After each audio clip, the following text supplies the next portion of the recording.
الرحيم الحمد لله رب العالمين والصلاة والسلام على نبينا محمد وعلى آله وصحبه أجمعين وبعد. We're covering the chapters of nikah and talaq. Nikah we've covered, and rada', which is some of the ahkam pertaining to feeding, we've also covered, and expenditure and etc. we've covered. We have now for the past couple of lessons been covering the chapter of talaq, which is divorce, and we gave an introduction to that chapter, which is also available in our playlist, if you like. It's on the YouTube, which is a very important introduction for the chapter of talaq. And we mentioned 5 points which are very, very serious points, what we can understand from talaq, and how should we think about talaq when we do think of talaq, if someone thinks of talaq. Please do refer to that. And last week we were talking about, we're trying to understand what does Sharia mean by talaq, and how do we understand it? What is talaq? How does it work? How do we understand it? So when we look at talaq, we can look at it from different angles. On the one angle, if you look at it from when someone gives talaq, when someone says talaq, the amount of effect it has on the nikah and the marriage contract, that's one angle of looking at it. The amount of damage it does to the nikah contract, depending on what kind of wording is used, that's one way of looking at it. So that is called, when we look at it from this perspective, talaq can be raj'i or ba'in, because raj'i and ba'in are talking about how much of an impact, how much of damage has the talaq caused to the marriage nikah contract. Raj'i is such a talaq where the talaq is reversible, is revocable, so it's not as much of damage. But ba'in is more serious and severe, where you can't just revoke it, can't just reverse it unless you do a new nikah contract.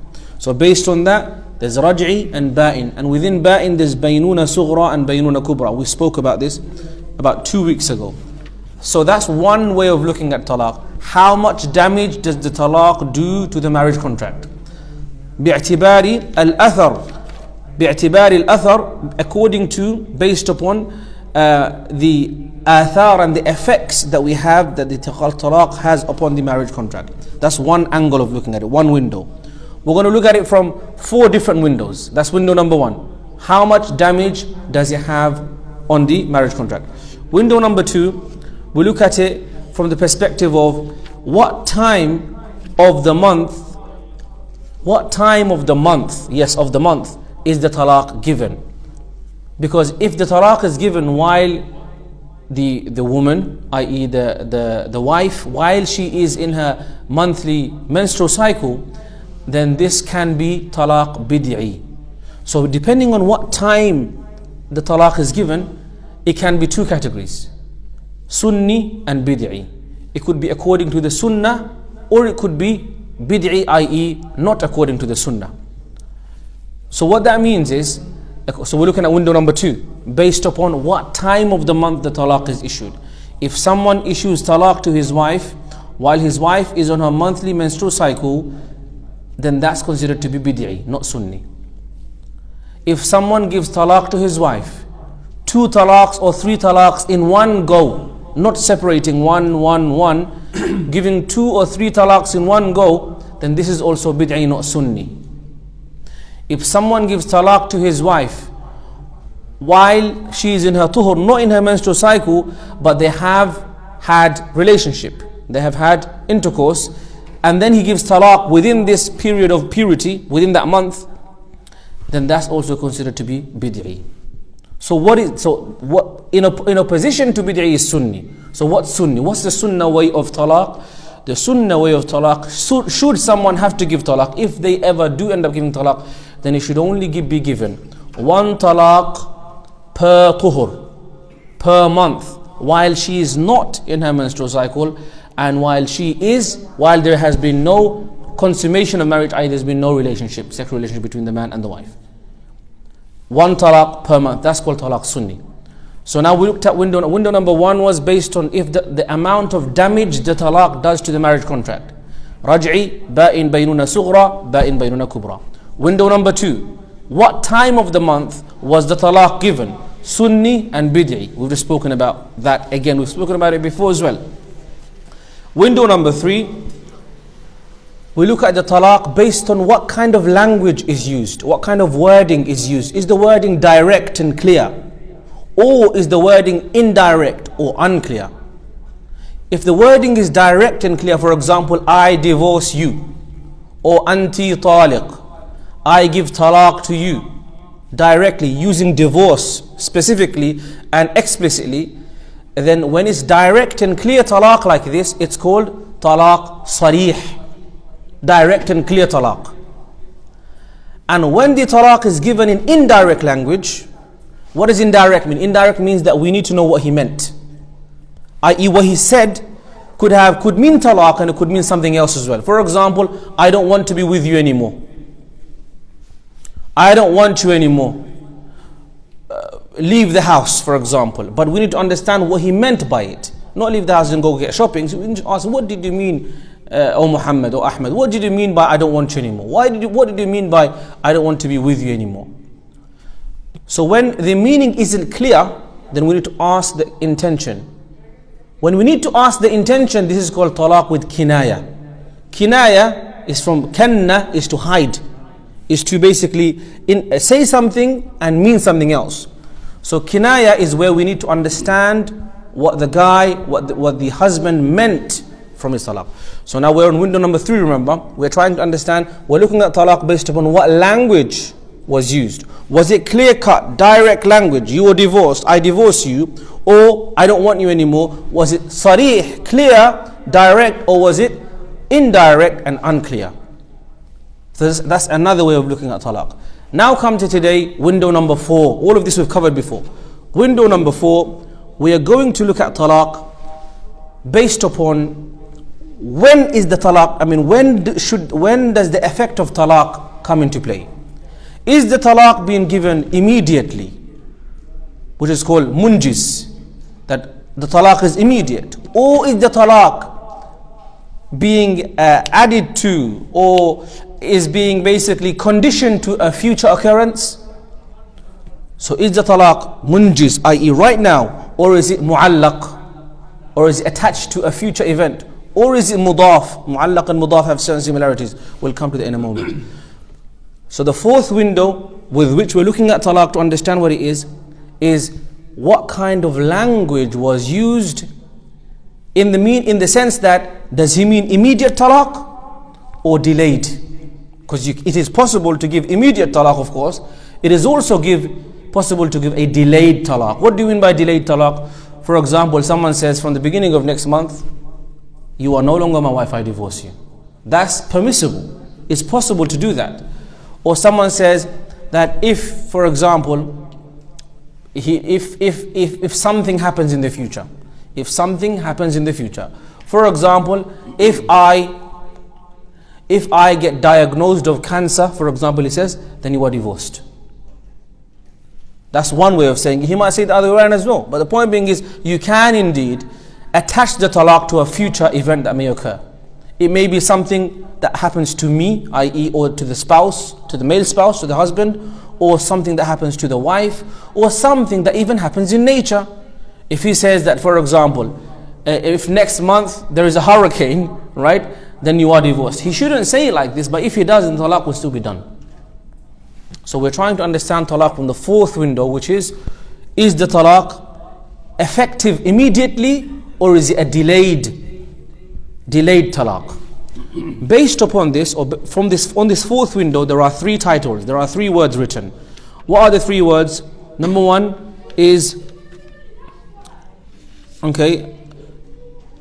munjiz, mudaf and mu'allaq. Munjiz means right now, so that's quite simple. Any talaq normally is munjiz. You're divorced, i.e. now. Mu'allaq means attached to something else, attached to another occurrence, something else that happens. That's called mu'allaq, attached to another occurrence. It could be an occurrence to do with me, or to do with the wife, or it could be an occurrence to do with somebody else or something in nature even. This is not the right way to give talaq.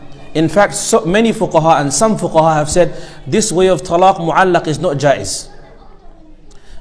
Because you're conditioning it and you're predicating it on a future occurrence, and that creates a level of fear and discomfort in the marriage that's not required. It shouldn't be the way, in that way.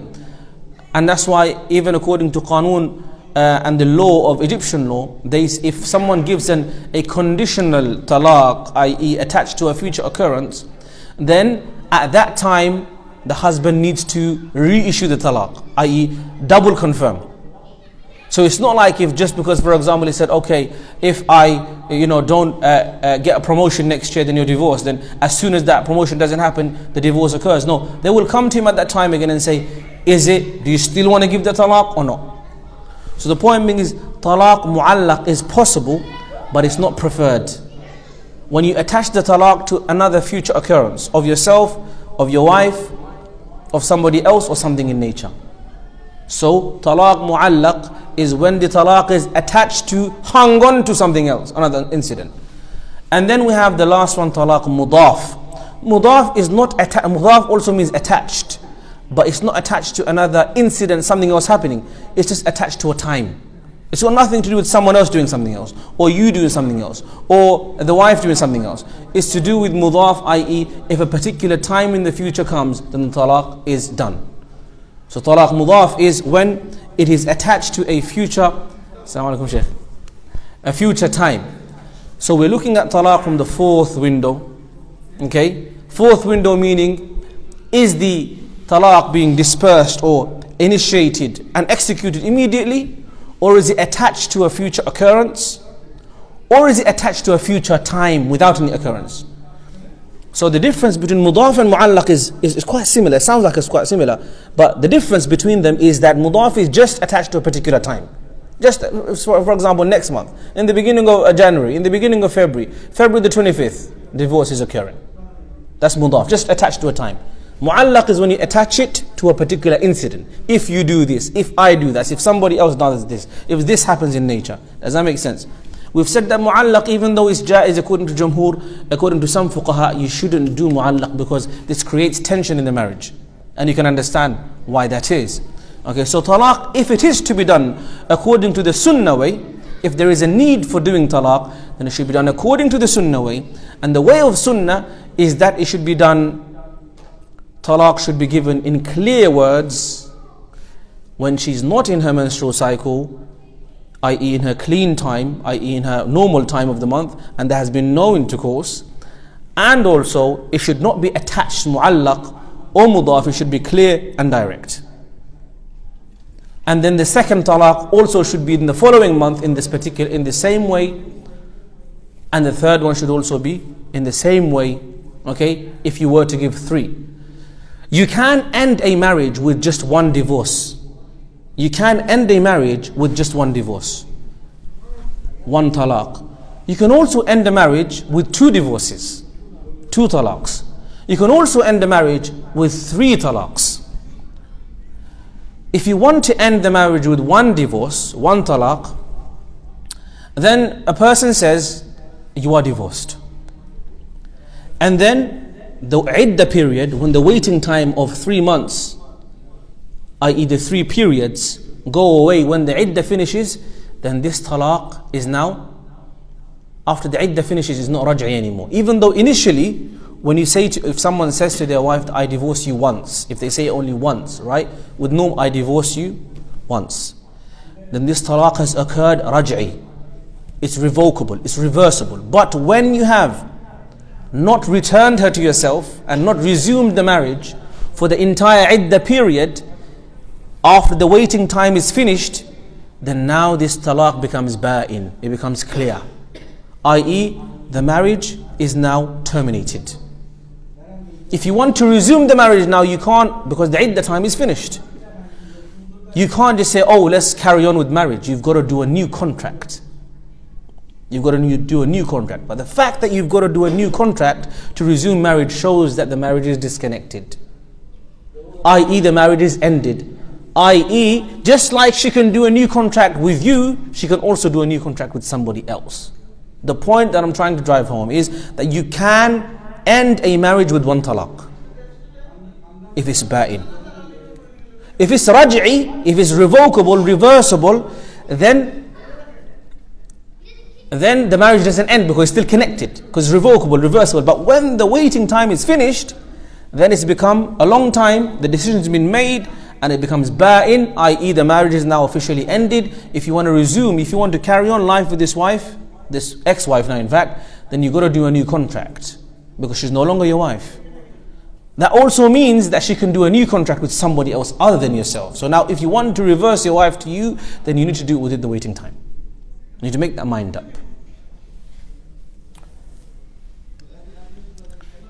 So I've said now, let me just say what I said again. You can end a marriage with talaq only one. You can also end it with two. But if you end your marriage with 3 talaqs, then it's finished. It's so serious that you cannot get married to this woman ever again until she gets married again to somebody else, and that marriage finishes through death or divorce, naturally. Not paid, not forced. Not paid, not forced. So the advice is that if somebody really wants to give talaq, give it in the Sunni way, and end the marriage with only one divorce, if you have to. Why? If you give 2 or 3, then you're basically running out of cards to play with. Not play with, but use your cards, your opportunities of resuming marriage with this woman is only limited to 3 talaqs. Once you give 1, then you've already used 1 up. Once you give 3, then it's finished. So you literally only have 2 opportunities, technically speaking. So you can end the marriage with 1 talaq, the marriage can finish, but some people are very hasty and they try to weaponize talaq. They think that giving the talaq 3 times is like using 3 bullets. Talaq, talaq, talaq, as if it's some sort of a harm only to the wife. No, it's a harm to you as well, and to your family also, and to your children also. So just like talaq is effective on the woman, it's also effective to you. You're not just divorcing her, you're also divorcing yourself. Because after you do the divorce, what are you called? You're called a divorcee. It's not like she's just a divorcee, you're also a divorcee. Whether you divorce her or she divorces you, if the divorce happens, you're a divorcee. So the point being is, we've looked at, in order to understand talaq, from 4 different windows. First was, how much impact and damage does it do to the marriage contract? That's called raj'i, ba'in baynuna sughra, and ba'in baynuna kubra. Baynuna kubra is when you give 3 talaq. You can't go back again, unless she gets married again. Baynuna sughra is when you've given 2 talaqs, or not necessarily just 2 talaqs, but 2 severe talaqs, and the iddah has finished as well. The iddah has finished. In that time, you can revoke, you can't get, if it's within the iddah period, then you can revoke and reverse the talaq. But if it is at the end of the iddah, then you must, because there is a bit of a tricky issue here. There is a bit of confusion, but that's why we must say at the end of all of this, even though we've studied it, when it comes to individual cases, we have to speak to a local mufti or an imam when it comes to individual cases. If you are not sure as to what happened, speak to an imam. And if you're not sure what's happened, speak to an imam before you give the talaq. Most people, they give the talaq 1, 2, 3, talaq, talaq, talaq, and then they come to the imam and say, Imam, save me.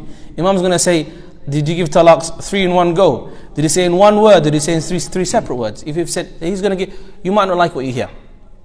There is any difference. Someone says, you divorce 3 times at once, but there is any wise. Some people, they do it, but they are in anger. We're going to come to this. So this is good. There are some new issues going to come up. It's going to say talaq of sakran, if talaq is given by a drunk person. Talaq of ghadban, talaq given by someone who's in extreme anger. Is it talaq or not? These are issues coming up. Last week we spoke about talaq, giving 3 talaqs with 1 word. Someone says to his wife, I give you 3 talaqs. I give you 3 talaqs. He doesn't say, I give you 1 talaq, 2 talaq, 3 talaq. Or he doesn't say, I give you 3 talaqs, like that, indicating. He just says, I give you 3 talaq. Just, he says 3, but in 1 word. We've understood that according to the Jamhara of Fuqaha, the 4 schools of law, if you say to your wife that I give you 3 talaqs, but using only 1 word, then it's still 3. But Imam Ibn Taymiyyah rahmatullahi alayhi and Ibn al-Qayyim rahmatullahi alayhi, they had the opinion that if it is given 3 talaqs in 1 word, i.e. I give you 3 talaqs, then this is counted as 1. Now there's a very, very clear distinction to be made here. I've said giving 3 talaqs in one word. What does that mean? I give you 3 talaq. If someone says, I give you 1 talaq, 2 talaq, 3 talaq, then that's 3. That's not one word, that's 3 words. If someone says, I give you talaq, I give you talaq, I give you talaq, that's not one word, that's also 3 words. So that's not what we're talking about. We're talking about only in the case where someone says, I give you 3 talaq in one word, in one sentence. If someone says, I give you talaq, I give you talaq, I give you talaq, then that's not one sentence, that's 3 sentences. So that there is no debate about, that's 3. There's no debate about that. If someone says, I give you 1 talaq, 2 talaq, and 3 talaq, then there's no debate about that, that's 3. The only debate is when someone says, I give you 3 talaqs in one sentence. Have I made myself extremely clear about that? Because some people misunderstand. They think that 1, 2 and 3 is also in the same chapter as, I give you 3 talaqs in one sentence. There's a difference there, that needs to be remembered. Okay, so last week, like I said to Haji now, that we spoke about talaq, giving talaq 3 in one word. According to the Jumhur of the Fuqaha, it does occur 3. According to some, it doesn't. And in fact, Egyptian law, and this is based on, it talks about Egyptian law because it's written in Egypt. Egyptian law has taken the opinion of Ibn Taymiyyah, even though it's outside of the 4 schools, because of the situation of the country, because of the situation of the public, because it would mean that there will be an excessive number of women that are divorced, and they're trying to save marriages basically as much as possible. And because it's a plausible fatwa, and it's a possible fatwa, they take it in order for necessity and to save marriages and to save people's lives and to make people's lives easy. So that's what they do. And generally the Egyptian Fatwa Council, the Daru al-Ifta al-Misriya, the Egyptian Fatwa Council, they usually incline towards ease. Whenever there is an issue, especially when it comes to family law, ahwal shakhsiyya, family law, they always try to make people's life easy. Why? Because family is very important. They try to save family, even if it is an opinion that's not so famous within the 4 schools of law, or even if it is a reliable opinion outside of the 4 schools of law, like we've seen, for example, Ibn Taymiyyah and Ibn Qayyim rahmatullah alayhi's opinion about that.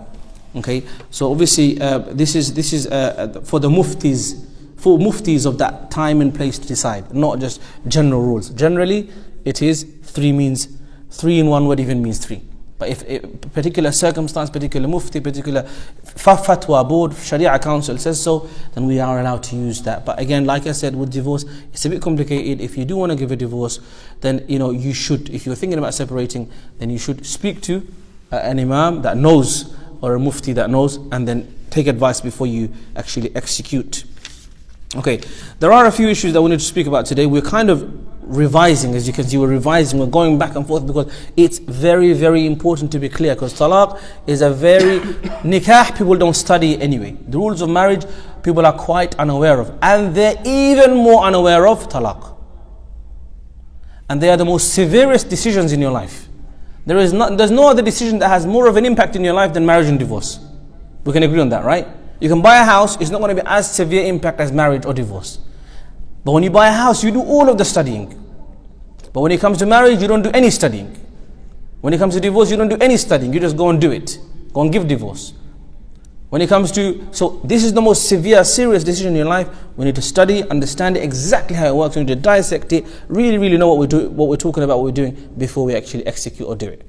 This is also from the demands of our sharia, that you shouldn't do something you don't know. We should know the ahkam of sharia that we are trying to practice, or that is pertaining and relevant to us. So we've understood now that the 4th window through which we're trying to understand talaq is called based upon when it's executed. Is it now or delayed? If it's now, it's called munjiz. If it's attached to a future incident occurring, it's called mu'allaq. If it's attached to a future time, not incident, it's called mudaf. All of these talaqs are jaiz, they do work. Even though we've said mu'allaq, some fuqaha have said we shouldn't do it because it's not good to be under, the marriage shouldn't be under that kind of constant pressure and tension. Okay, and so if talaq is to occur, it should be according to the Sunni and the Sunnah way.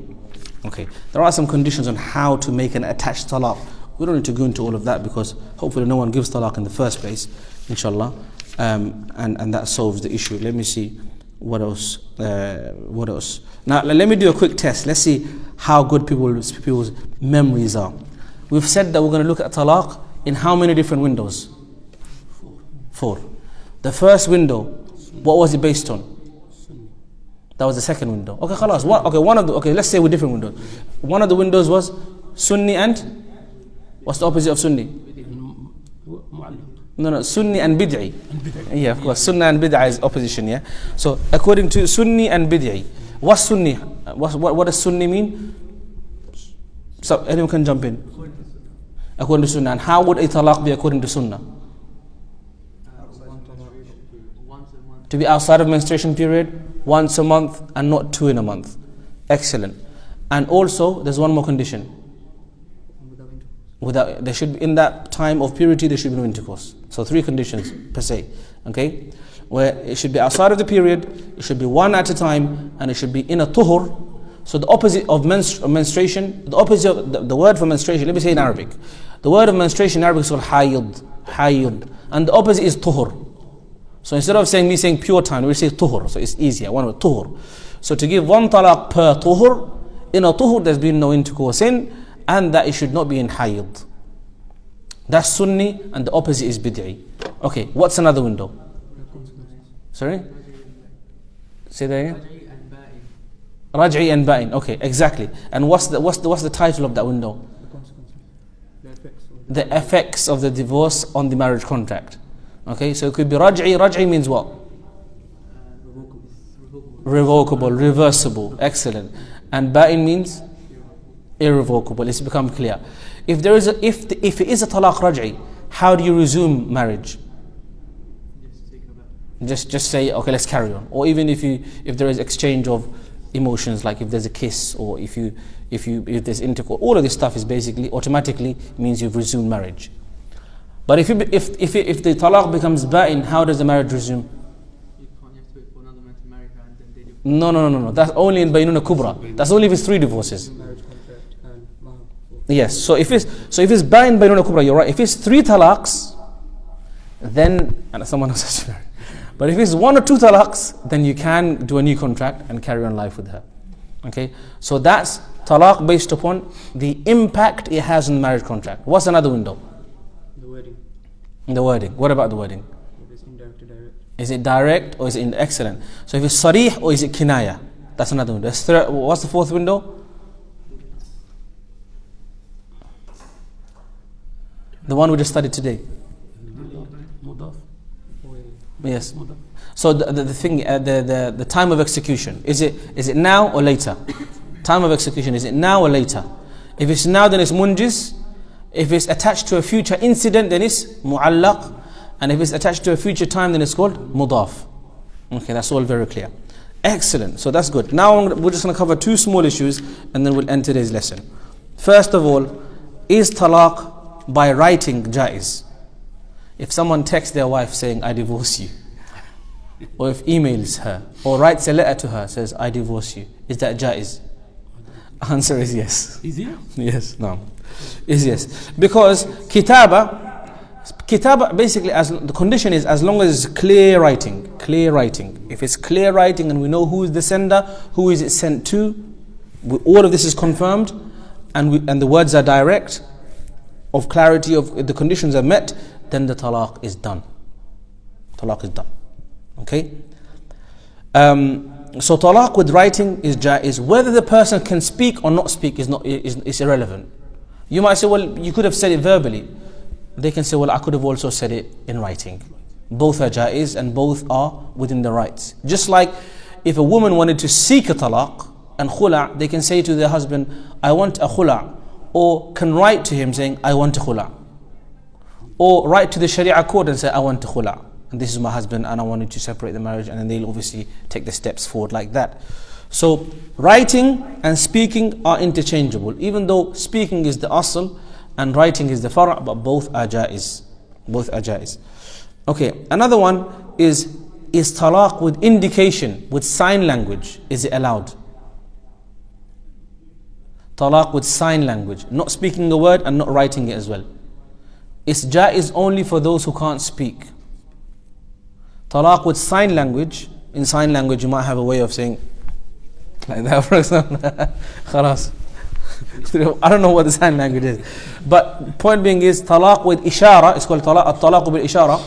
Talaq with sign language or symbolism or indication is jaiz only for the one who can't speak. If you can speak, but then you do sign language, then it's not valid.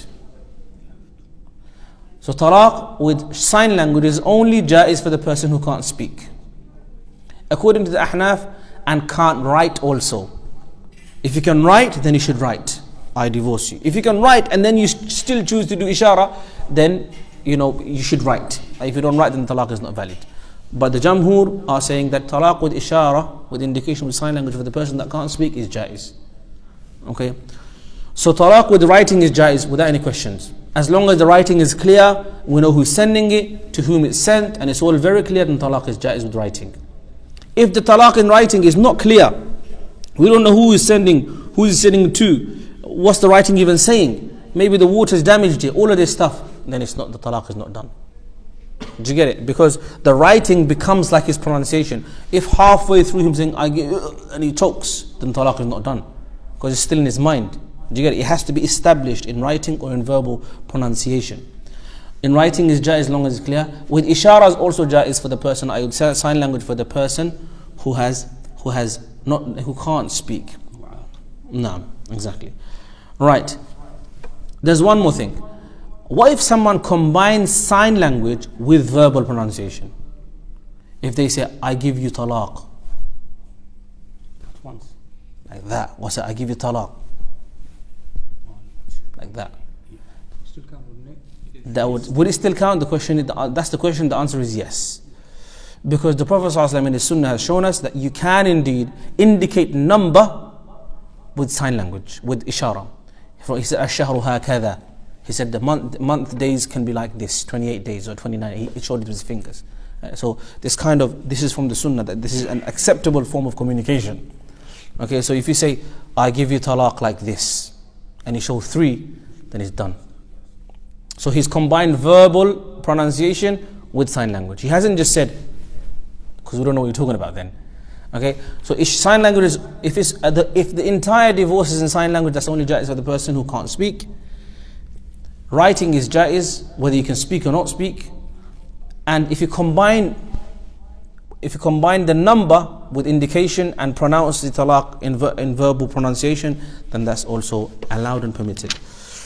Right, I think we've done well today, and I think that's quite clear. There is a next section which talks about the rules. So now that we've understood what talaq actually is, talaq is a separation of a marriage contract between a husband and a wife.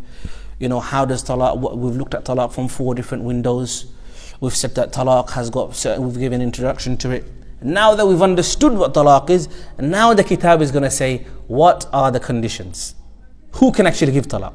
He hasn't told us who can give talaq. He's trying to explain to us first what is talaq. Because most people go and give talaq and then try to understand what is talaq. What have I just done? I don't know what I've done. I'm sorry, I didn't mean it. I don't know what I just done. I was too angry. I don't know what I was talking about. Okay, so now he's going to talk about what are the conditions of talaq. Namely, there are simple 3 rules, 3 conditions.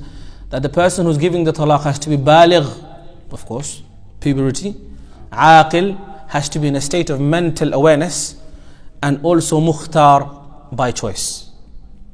If someone is forced to give talaq, coerced to give talaq, then this is not considered talaq except for عند الأحناف. Except for عند الأحناف. If someone is forced to give talaq and coerced to give talaq, then this is not talaq except for some ulama. Let's leave it at some ulama for now, okay? Because I don't want to get into the details of it now. So the point being is, if someone is to give a talaq, then they have to be baligh. A young child can't go around giving talaq. An aqil person, someone's lost their mind. They become mentally unaware. They've gone mad. Naam. Okay. Or majnoon, we say. Majnoon. Okay. Because ahmaq, I think in from the Arabic that I know, they say ahmaq, they say like someone stupid. Yeah. So majnoon. The one who's like, he's got a bit of some sort of it's like mentally, we don't say crazy because these are negative terms, because mental health is a serious issue. Someone who's mentally not able to make their decisions, that person goes and gives talaq, then that's not jaiz. But if it's aqil, someone is fully calculated, aware in their consciousness, then their talaq is jaiz. Mukhtar, and also by choice, not forced or not coerced. These are all important. These are the conditions of giving talaq. We'll come to also what are the conditions of talaq, the one that's receiving the talaq.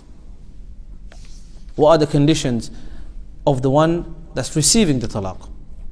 Okay, but of course it goes without saying that from the conditions of the one who's receiving talaq is that the marriage is still standing, that they're married to the person. That goes without saying. But inshallah we'll expound and explore that more next time. I'm trying to take it slowly, part by part, so you understand it very clearly, inshallah. There's quite a lot of repetition, I know that, but that's fine. It's okay, as long as you understand it very clearly, inshallah. Any questions? Any questions? Okay, that's fine. Subhanakallahumma ashhadu an la ilaha illa anta astaghfiruka wa atubu ilaik. Assalamu alaikum wa rahmatullahi wa barakatuh.